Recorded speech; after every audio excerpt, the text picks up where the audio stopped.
Good evening, everyone. I'm Kevin Hodge. Glad to be back. Tonight on your WZMQ 19 News, we have reactions from the nation's capital as President Trump once again takes control of the Oval Office. And we hear how new rules are raising credit scores with past due medical bills no longer playing a factor. Your 19 News at 6 starts now. Live from the UP, this is WZMQ 19 News at 6.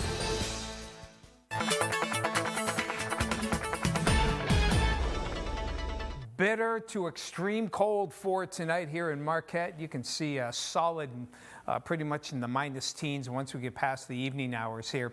Wind chills will be down to almost dangerous levels of minus 25 to minus 30 at times with this kind of wind. So going outside, probably not the best idea as we're going to stay solid here.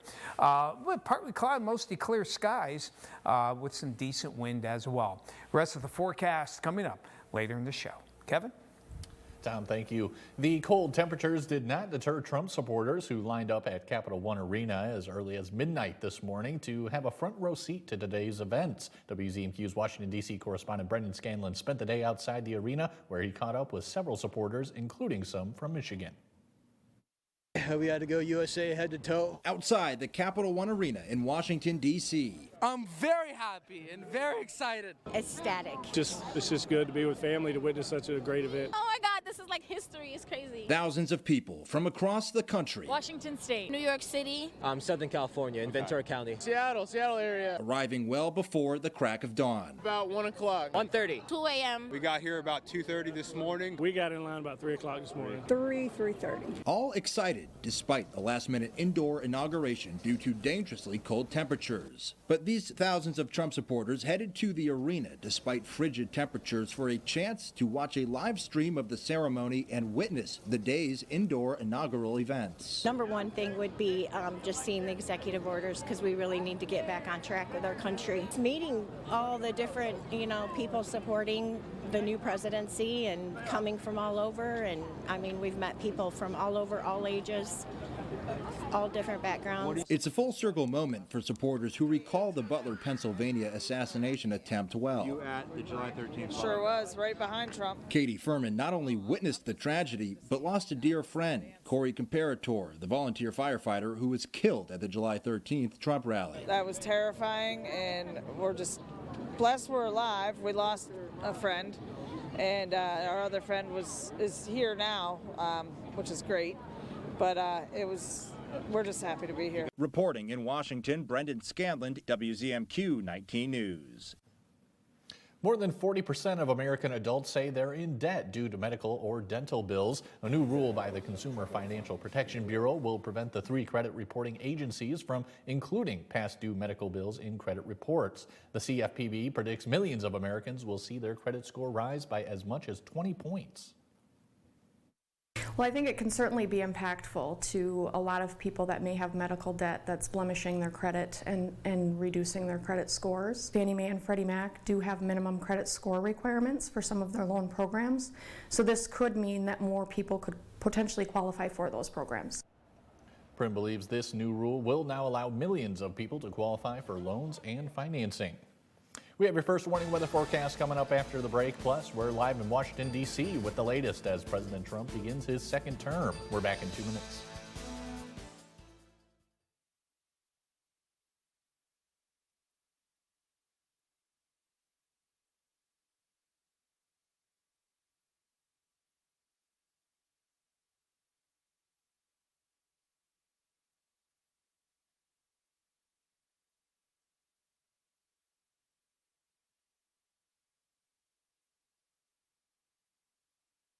John's Auto has been voted the #1 dealer to buy premium vehicle for longer than I've been alive. If you're looking for a vehicle, or if you're looking for someone to help with your current car, or if you need to get yours looking like new again, come see us at John's Auto Sales and Service, Marquette.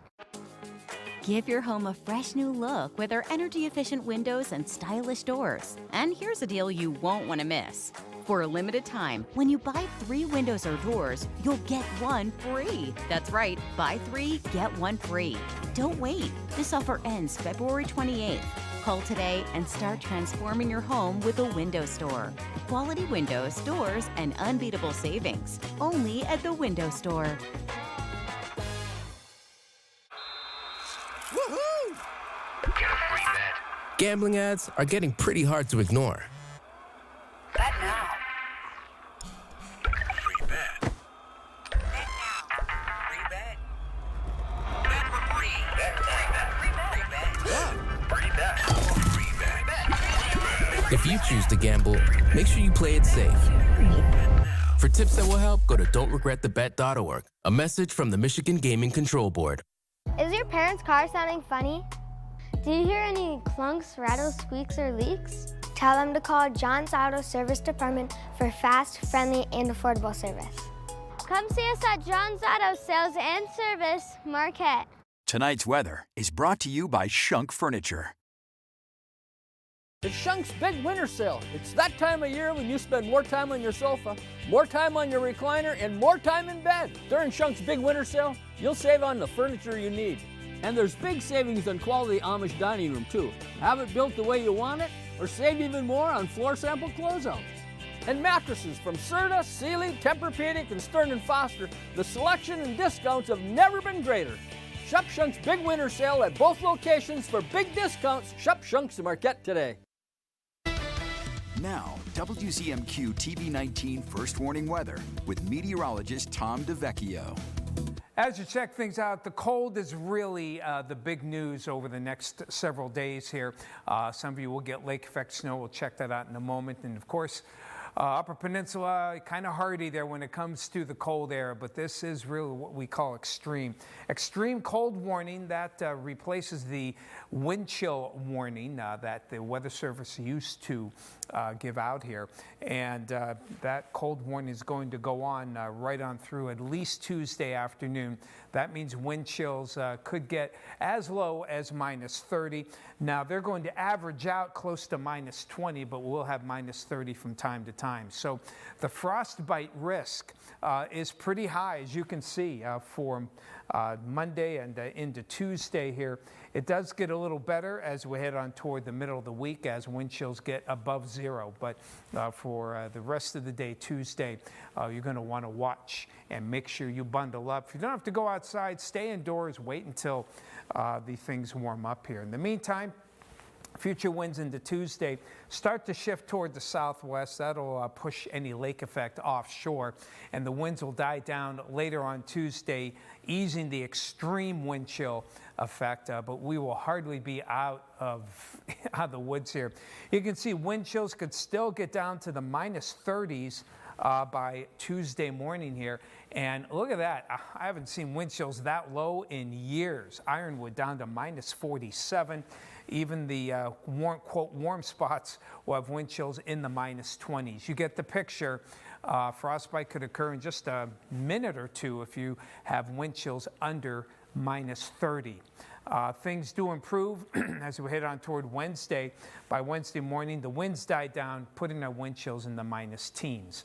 So the lake effect bands in the evening gradually move north by Tuesday, and we'll try to get a little sunshine in here Tuesday. Not a bad looking day overall. Next weather system will bring in some light snow on Wednesday. Snowfall amounts for tonight, not much in Marquette. Still could get a decent amount in the snowbound areas east and west of Marquette. And lows everywhere getting well below 0 for tonight. And you saw the wind chills there. And tomorrow, more of the same. Temperatures will struggle to hit 0. And of course, those real cold wind chills. In the meantime, we do moderate in temperatures on Wednesday. And hey, we actually get warm on Friday. We may actually hit 20 degrees here. And temperatures should stay in the 20s for Saturday and Sunday. And that trend will go on into the beginning of next week. Not a lot of snow, but certainly a lot of cold. Tom, thank you. President Donald Trump is sworn in as the 47th president. In his inaugural address, he says America's decline is over. Our Washington, D.C. correspondent Rachel Knapp is live at the U.S. Capitol. Rachel, good evening. What were some of your big takeaways from Trump's inaugural address?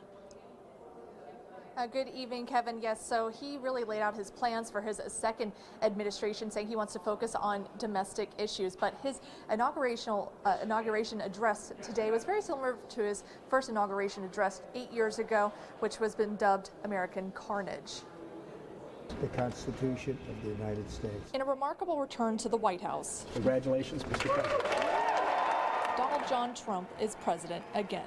And our golden age has just begun. In a nearly 30-minute inaugural address surrounded by former presidents, Supreme Court justices, members of Congress, family, allies, and political challengers, he aired a similar message like his first inaugural address, saying America's decline is over.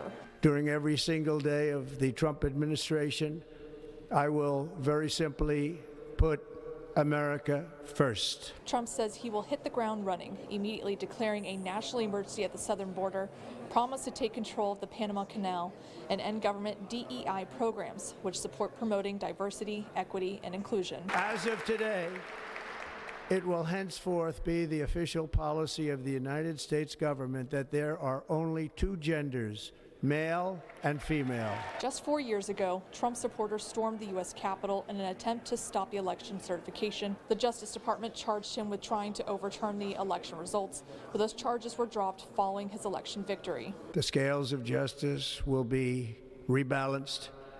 The vicious, violent, and unfair weaponization of the Justice Department and our government will end. Trump, who is now the second president to win back the White House after losing re-election, also called on national unity. It is time for us to once again act with courage, vigor, and the vitality of history's greatest civilization.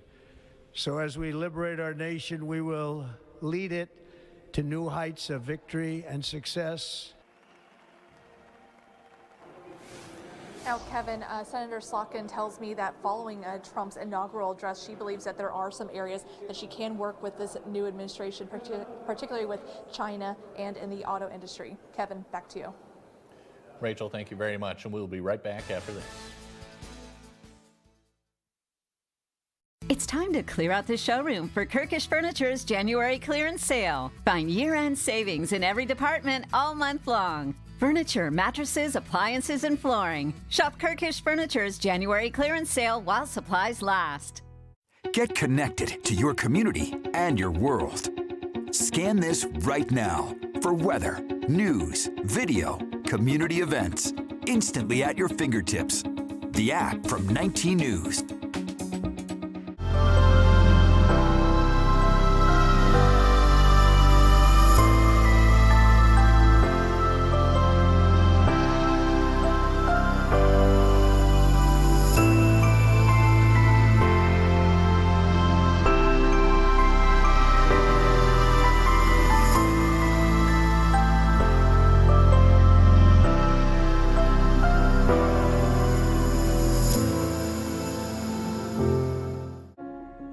My family's been in business for 70 plus years. We really needed to stress that this is not just a running store.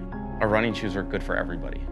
It's about the people out in the community who are in the workforce. All those people really benefit from the proper footwear and structure that a running shoe can provide. They might come in limping, almost like a miracle, walk out of here dancing. It's more than shoes. There's a caring that doesn't exist in a lot of businesses anymore. Save big money on your bathroom remodel. Menards carries a great selection of stylish Delta faucets in stock. Add style to your bathroom with this Nikolai two-handle bathroom faucet. Get it today for only $149.99. Update your home in a weekend with vinyl plank flooring. It's easy to install, easy to clean, and 100% waterproof, making it perfect for active households. Get Peyton vinyl plank flooring today for $139 a square foot. Save big money at Menards. You're watching WZMQ 19 News, live and local, with Kevin Hodge. On this historic day, we're also taking a look back at Martin Luther King Jr.'s most famous speech. Let's take a listen. I am happy to join with you today in what will go down in history as the greatest demonstration for freedom in the history of our nation.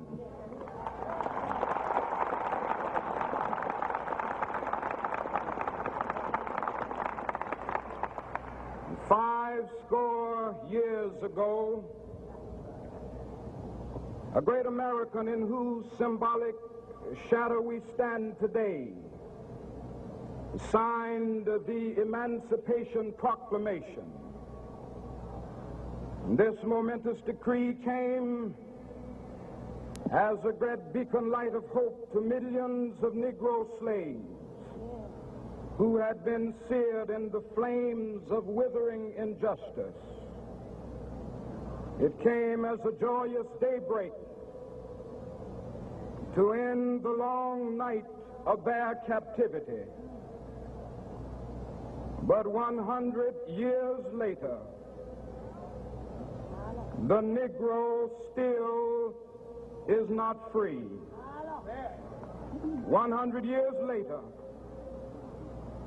the life of the Negro is still sadly crippled by the manacles of segregation and the chains of discrimination. 100 years later, the Negro lives on a lonely island of poverty in the midst of a vast ocean of material prosperity. 100 years later,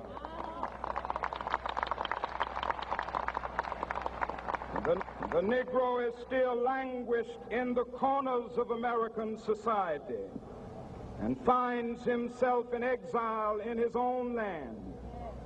And so we've come here today to dramatize a shameful condition. In a sense, we've come to our nation's capital to cash a check. When the architects of our republic wrote the magnificent words of the Constitution and the Declaration of Independence, they were signing a promissory note to which every American was to fall heir. This note was a promise that all men, yes, black men as well as white men, would be guaranteed the unalienable rights of life, liberty, and the pursuit of happiness. It is obvious today that America has defaulted on this promissory note insofar as her citizens of color are concerned. Instead of honoring this sacred obligation, America has given the Negro people a bad check, a check which has come back marked insufficient funds.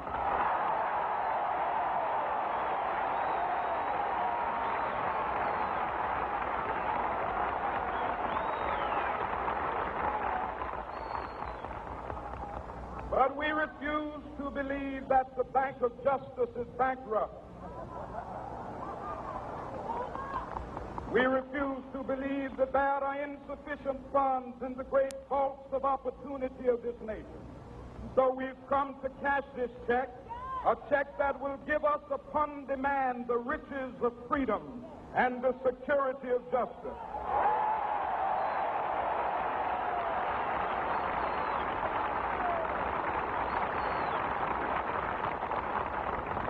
We have also come to this hallowed spot to remind America of the fierce urgency of now. This is no time to engage in the luxury of cooling off or to take the tranquilizing drug of gradualism.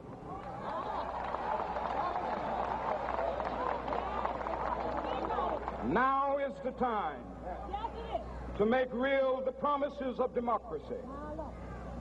Now is the time to rise from the dark and desolate valley of segregation to the sunlit path of racial justice.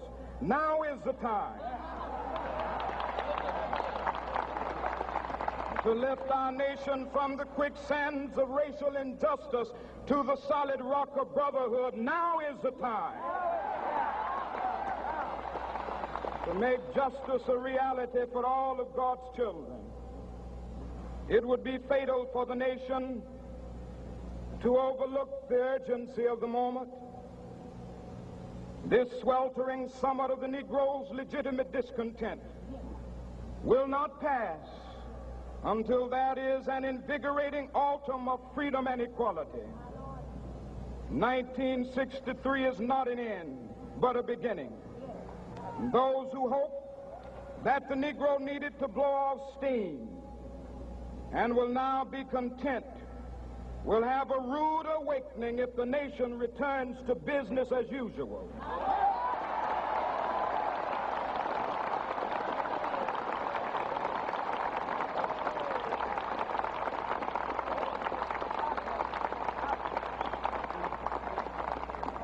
There will be neither rest nor tranquility in America until the Negro is granted his citizenship rights.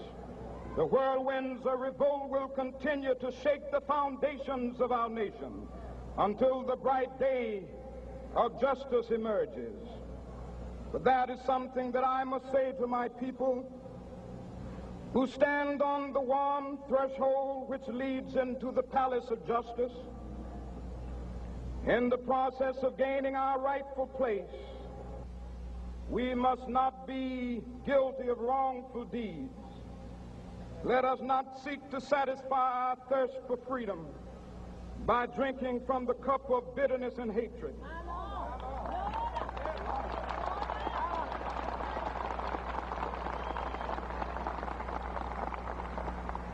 We must forever conduct our struggle on the high plane of dignity and discipline.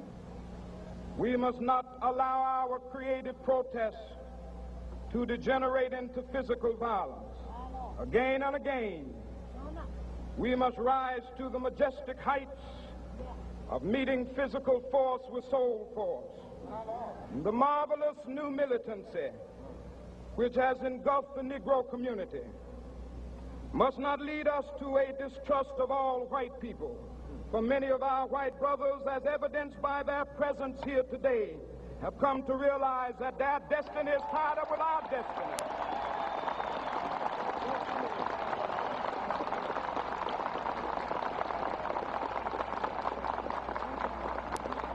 And they have come to realize that their freedom is inextricably bound to our freedom. We cannot walk alone. And as we walk, we must make the pledge that we shall always march ahead. We cannot turn back. There are those who are asking the devotees of civil rights, when will you be satisfied? We can never be satisfied as long as the Negro is the victim of the unspeakable horrors of police brutality. We can never be satisfied as long as our bodies, heavy with the fatigue of travel, cannot gain lodging in the motels of the highways and the hotels of the cities.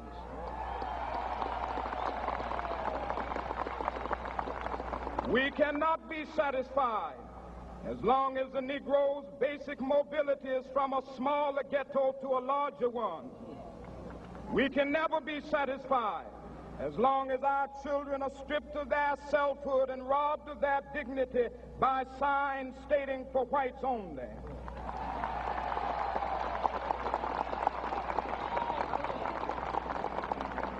We cannot be satisfied as long as a Negro in Mississippi cannot vote and a Negro in New York believes he has nothing for which to vote.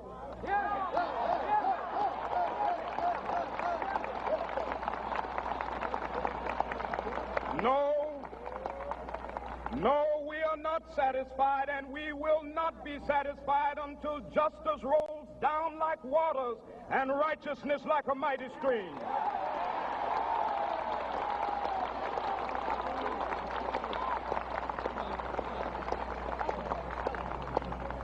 I am not unmindful that some of you have come here out of great trials and tribulation. Some of you have come fresh from narrow jail cells. Some of you have come from areas where your quest for freedom left you battered by the storms of persecution and staggered by the winds of police brutality. You have been the veterans of creative suffering. Continue to work with the faith that unearned suffering is redemptive. Go back to Mississippi. Go back to Alabama. Go back to South Carolina. Go back to Georgia. Go back to Louisiana. Go back to the slums and ghettos of our northern cities. Knowing that somehow this situation can and will be changed. Let us not wallow in the valley of despair. I say to you today, my friend,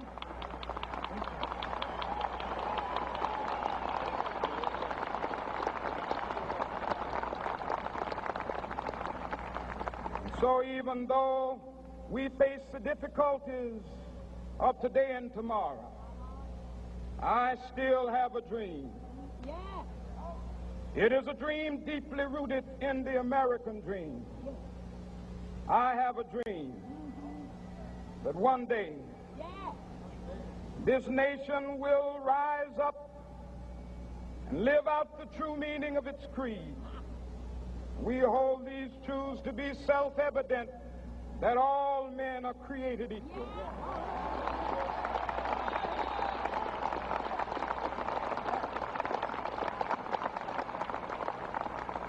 I have a dream that one day on the red hills of Georgia, the sons of former slaves and the sons of former slave owners will be able to sit down together at the table of brotherhood. I have a dream that one day, even the state of Mississippi, a state sweltering with the heat of injustice, sweltering with the heat of oppression, will be transformed into an oasis of freedom and justice. I have a dream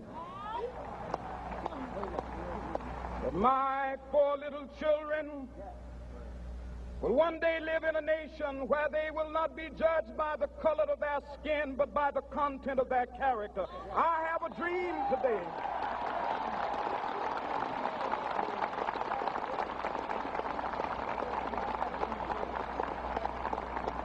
I have a dream that one day, down in Alabama, with its vicious racists, with its governor having his lips dripping with the words of interposition and nullification, one day right there in Alabama, little black boys and black girls will be able to join hands with little white boys and white girls as sisters and brothers. I have a dream today.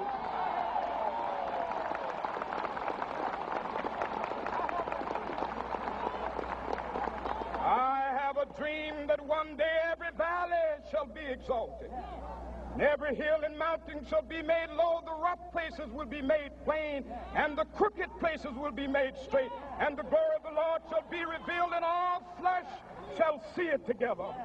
This is our hope. This is a faith that I go back to the South with.